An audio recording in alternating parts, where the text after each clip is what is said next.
This is the brand new Tata Safari. Well, it's not brand new, this is a facelift, but it gets an injection of equipment that was sorely missing in the last car. Plus, it gets updates to the styling and a fully refreshed interior. And if you consider the mechanical, or should I say electrical, updates to the steering wheel, then it is actually more than just a regular nip and tuck. Now the question is, why did Tata Motors go through the effort of making such a comprehensive update to the Safari just 2.5 years after it was first launched? I know about 700 reasons why.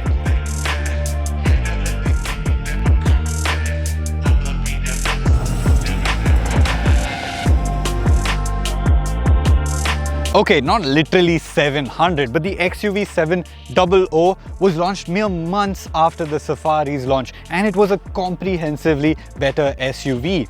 When we did our comparison test back then, the XUV, it came out on top. It had more power, it had better ride and handling, it had better features, it dealt with Indian conditions better, and it had all-wheel drive.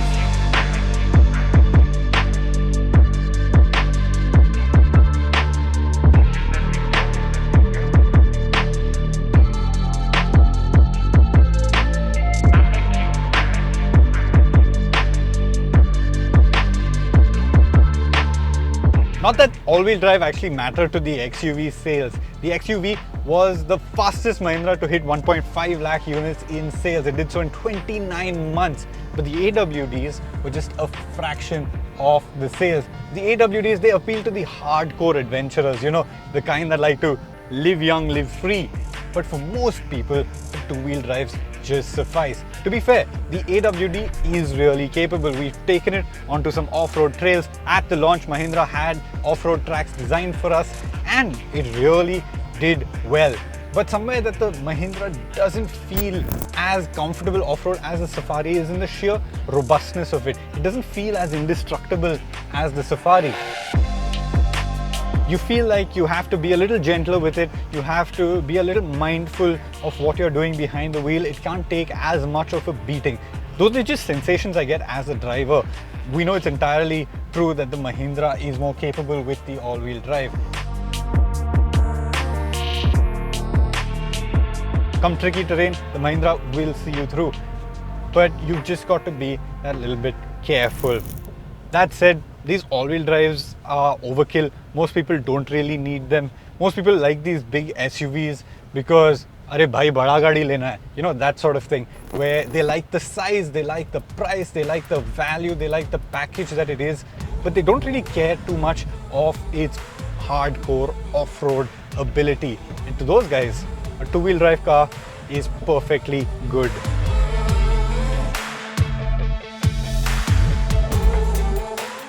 Which is why the Tata Motors product planners have hit the nail on the head. They didn't even bother engineering 4x4 into the new Safari. It ticked a few people off, especially considering the older Safari was such an icon in the 4x4 world.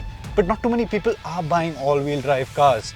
That said, this Safari, it can take all-wheel drive. It requires a significant re-engineering of the rear axle, but you need to remember, this is still a Land Rover platform. So with some mods, it can accept an all-wheel drive drivetrain. I suspect the first all-wheel drive Safari will be probably electric though. The Safari does have a few tricks. It has the terrain modes with a wet mode and a rough road mode. But honestly, that's not going to get you much further than what your comfort mode will get you. When it comes to really tricky obstacles like slush or water crossings, deep water crossings, or even cross-axle articulation, the XUV is going to shine. The Safari will get stuck. But that said, the Safari, it feels really robust. It feels really strong. The underpinnings are solid. When you come across a track like this, a rutted track, which most SUVs we use can go down, it just feels absolutely indestructible. The solidity that shines through, the robustness that shines through, the speed that you can carry with these obstacles is really impressive. And the Safari, it gives you that confidence. It makes you feel like, yes, I can do this, no stress at all. And that's the sort of attitude you want your SUV to have. It may not have all-wheel drive, but it certainly has a go for it SUV attitude. However, most of these SUVs are going to be driven on road for most of their life. And that's more useful buying advice, so enough fooling around. Let's get on tarmac, get serious, and talk about the stuff that really matters. Guys, I'm all for being serious, but these cars are a mess. Who's going to clean these cars? Meet Zubin, Evo India's newest intern. Styling is subjective, but I'm not going to hide the fact that I prefer the way the Safari looks, and I always have. Even the older Safari, I think it looked better than the XUV. With this update, I think they've taken it up a notch even further. Just look at it, it's so good looking, it's so handsome. This grille flows so nicely, the light bar is such a strong element, and these flared out housings for the headlamps, it gives it such an aggressive face. Over at the side, those wheel designs look like concept car wheel designs, and at the back, another light bar just ties it all together. Even that stepped roof, all of it comes together to give the Safari such an iconic look. Now the Safari, it isn't longer than the XUV, but it is wider and it is taller, so it gets a really imposing stance on the road. In contrast, the XUV, it takes a more maximalist, more in-your-face approach. Now this one doesn't have the tons of chrome that you usually get with the XUV, because this again is the MY 2024 car with this blacked out treatment. But it does look very in your face. In isolation, it looks very good. It does. On the road, it does grab eyeballs. It looks very menacing. But when you put it next to this, come on, yeah, this is such a good looking machine.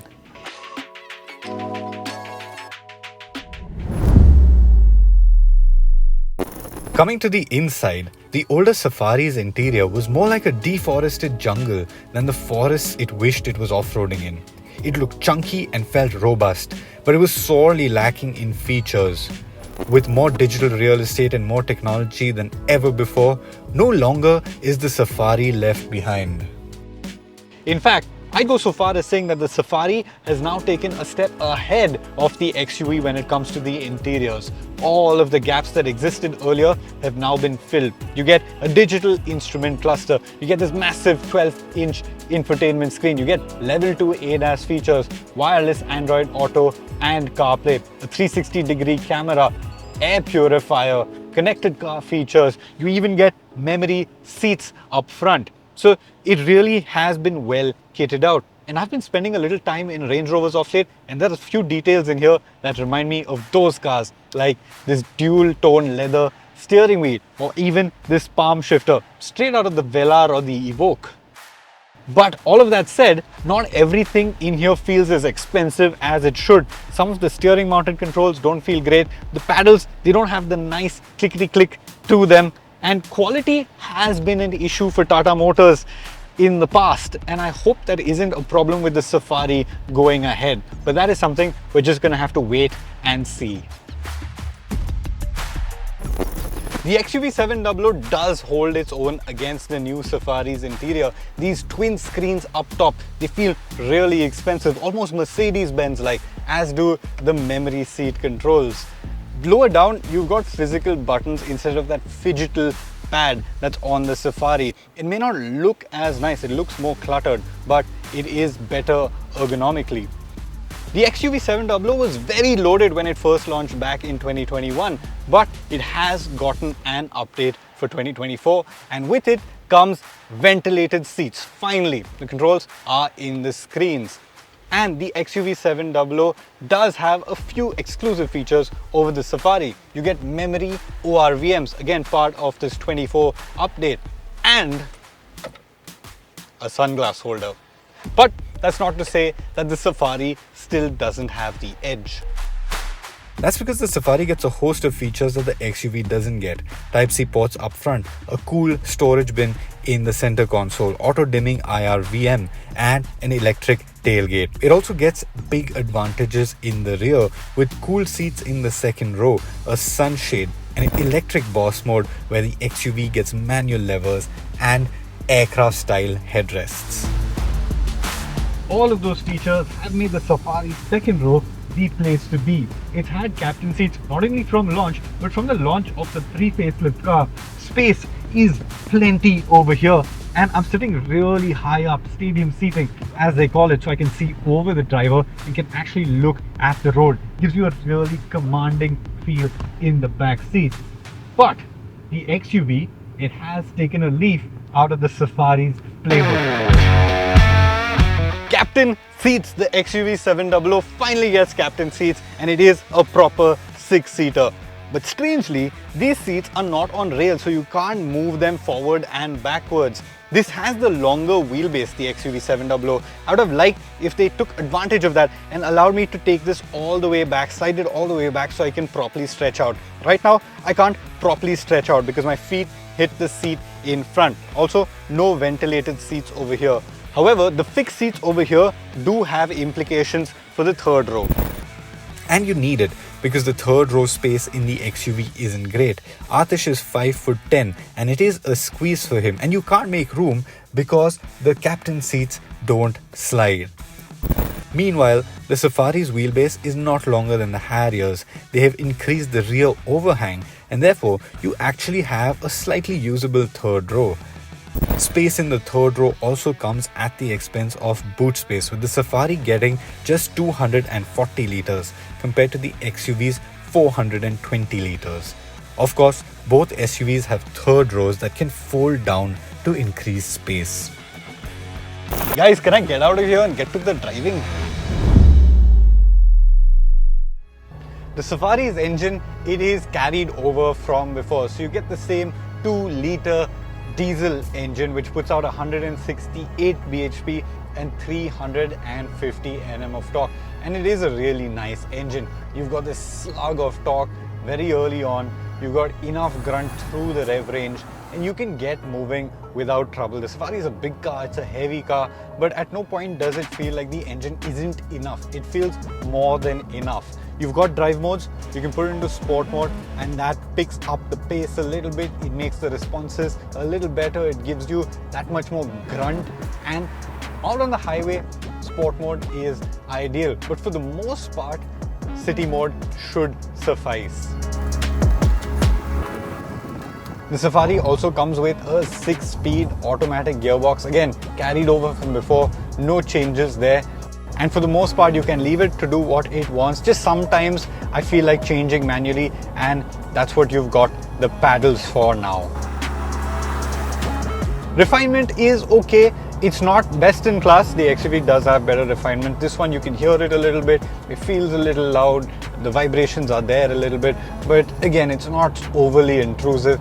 And honestly, that turbo whistle and all, it adds to the character of the Safari. Even the older Safaris used to have that very prominent turbo whine. The only real complaint I have with the Safari's drivetrain is with the one addition that they made with this update, and that's the paddle shifters. They don't feel too great, but that's not what I'm complaining about. I'll forgive them for that. But what I want is proper manual control when I take control with the paddles. A lot of times with this gearbox, you try to ask for, say, an upshift or a downshift at some point in the rev range, and it'll just say transmission shift denied. Because I think Tata Motors engineers have tried to engineer it a little conservatively. So when you're slightly higher in the rev range, and I'm not talking too high, about 2,000, 2,500 RPM, sometimes it just denies you a downshift, so you can't get into a lower gear. Or if you're in a higher gear and you want to upshift and get the revs down, it doesn't allow you to do that. And annoyingly, it goes into sport mode every time you touch the paddle. So if you want to drive it in city mode with lesser throttle responses but take manual control, you can't do that. When you get inside the XUV, you realize that there is no replacement for displacement. 2.2 litre diesel engine, slightly larger than the Safaris, but it also makes a little more power and a lot more torque. 14 horsepower more, 100 Nm more. This makes 182 bhp and 450 Nm of torque, and you can feel all of that. The XUV, it feels a lot more effortless on the go, getting up to speed. It is more energetic, it feels quicker. And that liveliness from the engine, the fact that the engine revs out more freely, it makes it feel like a much nicer, more enthusiastic drivetrain.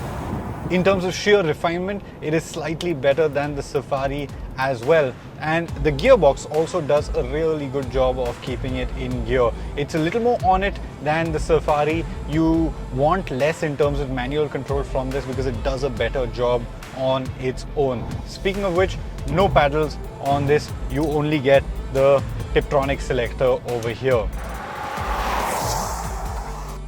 At the end of the day, these are big boys. They're going to be loaded up with 7 people, well 6 in the case of these cars, plus luggage. So they need to lug all of that load. The Safari, it never feels out of breath when fully loaded up, but the XUV, it does an even better job of that effortlessness when fully loaded up on the go. The higher outputs certainly help. There's only one thing I wish the XUV did, and I wish it had better feeling pedals. Not paddles, it doesn't have paddles, but the pedals on the floor. I wish the brake pedal had less play in it, less jiggle. It feels like a really, well, not very expensive brake pedal from a much more affordable car, and that's not a nice feeling when everything else around you feels so good. The XUV700 also gets drive modes. You access it from a button on the dash, nice hard button, but then you need to tap the screen to select the mode that you want. You've got zip, zap and zoom. Think of zip like an eco mode, zap like the city mode, and zoom like the sport mode. And they do what you'd expect. They tweak the steering weight, they tweak how long you hold gears, they tweak the responsiveness from the throttle. So they do change around the driving experience, and when you're out on the highway, you're best left in zoom. I think the names are pretty juvenile. That's alright, they work.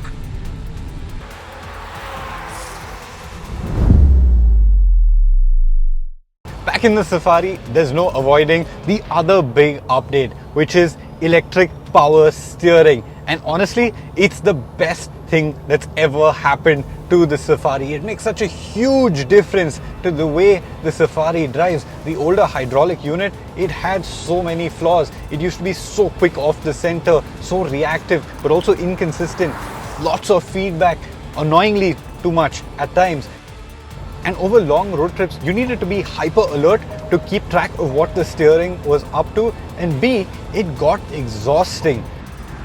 But that is fixed with the new EPS system. It transforms how the Safari drives. It makes it much more composed. It makes the inputs much more direct. You feel confident behind the wheel. You feel like you can understand how the car is going to react to an input, and that gives you so much confidence to drive it harder. It also makes a huge difference around town while maneuvering in traffic or just going about your daily business. This thing makes a massive difference. And with most of these EPS systems, you can switch it back to city mode and it lightens up. You know, you can change the weight of the steering depending on the mood you're in, and it genuinely transforms the Safari. Handling is good too. The steering does help give you a lot more confidence, but at the end of the day, this is still a very tall car. This still does have a lot of weight, and when you chuck it into a corner, it does understeer a little bit. It doesn't have the same sort of composure that the XUV does have in the corners.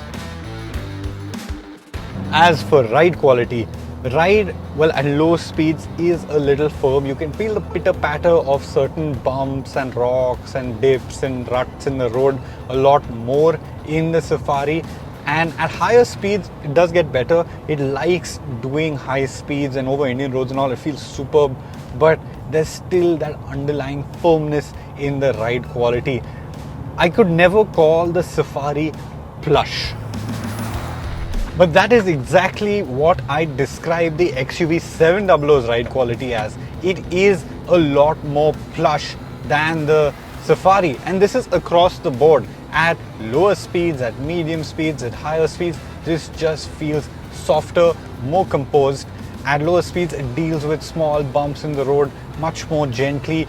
You feel less of those jhatkas in the cabin, and at high speed, it doesn't have too much of that vertical movement. The Safari feels like a tank at high speed, but this is not too bad either. It feels really planted, really stable. The only criticism I have of it is the steering wheel is too light.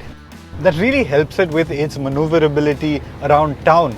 You could probably twirl it with one finger, but at high speeds, Even in the zoom mode where the steering is its weightiest, it just feels a little too light for my liking. It doesn't give you that feeling of heft, of solidity, of stability that you'd want at high speeds.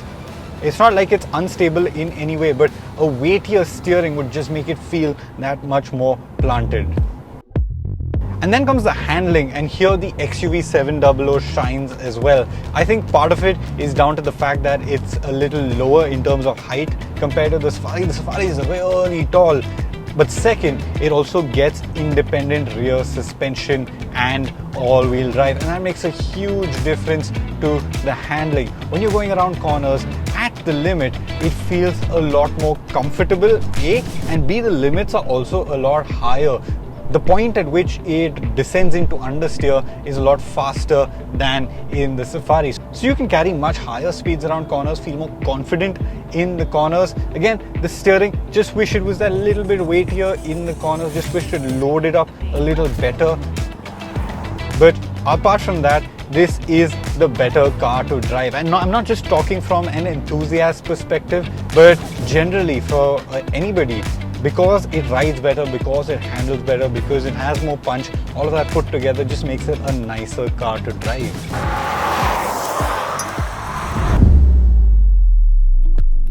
Now for the verdict. Which way is this going to go? The Safari, much like its stepped up roof, has stepped things up, making this decision a lot harder than the last time these two came together. It takes things up on the styling, on the interior, and on the feature front. But the XUV's fundamentals, the engineering fundamentals are so strong that it remains the better car to drive. And the fact that it now gets captain seats negates the Safari's earlier advantage of being the better car by miles for the second row. Today, the XUV puts its blacked out nose a few inches ahead of the Safari. It's not a large gap anymore. The gap is really close. But the XUV wins this test. No longer is it 700 reasons, but it's just one or two that make the XUV better.